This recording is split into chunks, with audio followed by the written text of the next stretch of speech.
City police મથક પાસેથી પ્રસાર થતી શ્રીજીની આગમન યાત્રા દરમિયાન અસામાજિક તત્વો દ્વારા ઈંડા ફેંકવામાં આવ્યા હોવાની ઘટના સંદર્ભે પોલીસ દ્વારા કરાયેલ કામગીરી અંગે શહેર પોલીસ કમિશનર નરસિમ્હા કુમાર દ્વારા માહિતી આપતા જણાવ્યું હતું કે ગઈકાલે નિર્મલ પાર્ક બાળ યુવક મંડળની શ્રીજી આગમન યાત્રા દરમિયાન કિશનવાડીથી નીકળી ઓલ્ડ પાણીગેટ પોલીસ સ્ટેશન થઈને સિટી પોલીસ મથક પાસેથી યાત્રા નીકળતી હતી ત્યારે અસામાજિક તત્વો દ્વારા ઈંડું ફેંક્યું હોવાના મામલો સામે આવતા ઉચ્ચ પોલીસ અધિકારીઓ ઘટના સ્થળે આવી પહોંચ્યા હતા તથા ત્વરિત પગલાં લીધા હતા અને કાર્યવાહી કરવામાં આવી હતી।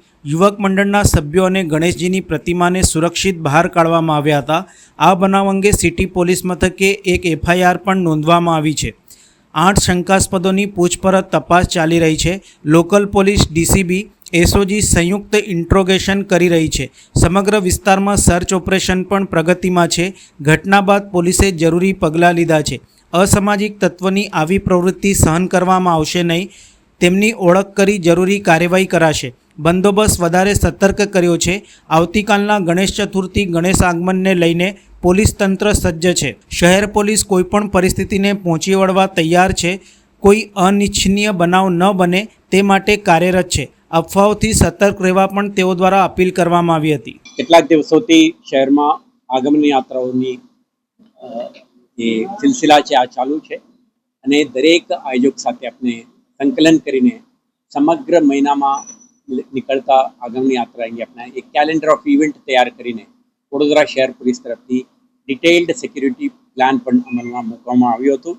ગઈકાલે એક નિર્મલ પાર્ક બાલ યુવક મંડળ જે ગણેશ આયોજકો છે એમના દ્વારા એક ગણેશને લઈને કિશનવાડીથી નીકળી ઓલ્ડ પાણીગેટ પોલીસ સ્ટેશન થઈને જે આપણે સિટી પોલીસ સ્ટેશન જ્યુરિસ્ડિક્શનમાંથી નીકળતા હતા ત્યારે એક ઘટનાક્રમ બન્યું છે જેમાં એ જે અલેજ્ડ ઇન્સિડન્ટ ઓફ એક ઈંડાનું ત્યાં અટેક થયા હોવા અંગે આપણે ડિટેઇલ્ડ ઇન્ફોર્મેશન મળી હતી।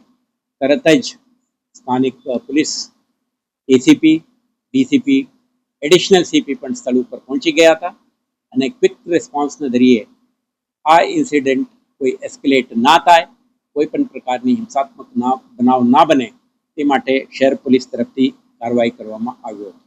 તે પછી જે આખા યુવક મંડળના ટીમને ને ગણેશને ત્યાંથી આપણે સુરક્ષિત રીતે બહાર કાઢવામાં આવ્યો હતો અને કોઈ પણ પ્રકારની હિંસક બનાવ ના બને તે અંગે પૂરતી કાળજી પણ રાખવામાં આવ્યો હતો।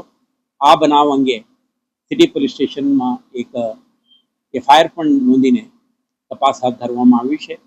ઇનિશિયલ સસ્પિશનના આધારે ઇનપુટના આધારે આપણે લગભગ 8 ઇસમોને પૂછપરછ માટે આપણે લીધી છે। હાલમાં લોકલ પોલીસ DCB SOGના ટીમ સંયુક્ત ઇન્ટ્રોગેશન કરીને આવા તત્વોને આઈડેન્ટિફાઈ કરીને એમને ટાર્ગેટ કરવા માટેનું આ પ્રયાસ ચાલુ છે। સાથે સાથે આપણા મળેલ ઇન્ટેલિજન્સના આધારે સમગ્ર વિસ્તારમાં આપણા એક સર્ચ ઓપરેશન પણ પ્રગતિમાં છે। જ્યારે આ કાર્યવાહી આપણે થઈ રહ્યું છે પૂર્ણ થયેથી તમને વધારે વિગત આપવામાં આવશે, પરંતુ ઘટનાના પરિપ્રેક્ષમાં શહેર પોલીસ દ્વારા કરવાની થતી immediate response, registration of criminal cases અને આના પરિપ્રેક્ષમાં જે investigative exercise to identify, isolate and target criminals આ કાર્યવાહી છે। શહેર પોલીસ દ્વારા આવા એલિમેન્ટ્સને કોઈ પણ સંજોગોમાં સહન કરવામાં આવશે નહીં અને એમના આઈડેન્ટિફાઈ કરીને અપ્રોપ્રિએટ પોલીસ એક્શન લેવામાં આવશે અને આજે જે કંઈ ગણેશ આગમન યાત્રાઓ છે આ પણ શાંતિપૂર્ણ રીતે સંપન્ન થાય તે અંગે આપણા જે બંદોબસ્ત છે અને પણ વધારે સતર્ક કરી છે અને આવતીકાલે જે ગણેશ ચતુર્થી છે, મેઇન ડે છે, D-Day છે આપણા માટે, તે દિવસે પણ શાંતિપૂર્ણ રીતે કાર્યક્રમ સંપન્ન થાય તે માટે શહેર પોલીસના તમામ કોન્સ્ટેબલરી, ઉચ્ચ અધિકારીઓ અને સુપરવાઇઝરી અધિકારીઓ પણ સતર્ક બનીને કાર્યરત છે અને આપણે વિશ્વાસ છે આયોજકો, સ્થાનિક રહીશો, આગેવાનો અને અન્ય સ્ટેક હોલ્ડરો સાથે સંકલનથી થતી આ કાર્યવાહી કોઈ પણ પ્રકારની વિઘ્ન વગર સંપન્ન કરવામાં આપને સફળતા મળશે. આ ઓપરેશનમાં જે કંઈ આપણે ડેવલપમેન્ટ ફર્ધર થાય છે તે તમને વખતો વખત અપડેટ આપીશું, પરંતુ શહેરજનોને તમારા માધ્યમથી અશ્યોરન્સ આપવા માંગીએ છીએ કે શહેર પોલીસ સતર્ક છે, વિજિલન્ટ છે અને કોઈ પણ પરિસ્થિતિને પહોંચી વળવા માટે તૈયારી છે.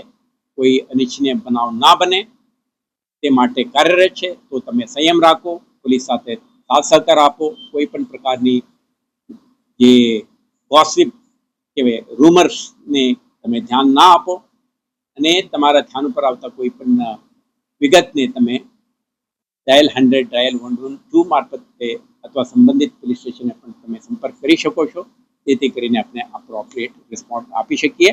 શહેરમાં સુલેહ શાંતિનું ભંગ ના થાય તે માટે પોલીસ કમ્યુનિટી પાર્ટનરશિપમાં કામ કરવા માટે તમામ રીતે તૈયારી સાથે ખડે પગે ઊભા છે. તેઓ આ એક ઘટના છે, જ્યારે આમાં ઇન્સિડન્ટ એટલે એક ફેંકવાનું છે. આ ઘટના ક્રમાંકે પોલીસ એફઆઈઆર નોંધીને તપાસ હાથ ધરી છે. આજની અત્યારે જે તબક્કે આપણે બેસીને સંવાદ કરી રહ્યા છે ત્યારે અત્યારે આ અંગે આપણે કમેન્ટ ના કરી શકીએ. ત્યારે તપાસમાં પ્રગતિ થશે અને પોલીસ દ્વારા વધુ વિગત મેળવીને આરોપીને આઈડેન્ટિફાઈ કરીને ટાર્ગેટ કરવા સુધીની કાર્યવાહી થશે. આ અંગેનું ડેવલપમેન્ટ તમને બ્રીફ કરીશું, પરંતુ અત્યારની તબક્કે એવો માનવાના કોઈ કારણ નથી આમાં કોઈ મોટી ષડયંત્ર છે. આપણને વિશ્વાસ છે કે આવતા ગણતરીના કલાકોમાં આપણે સફળતા મળશે અને અપડેટ તમને આપીશું.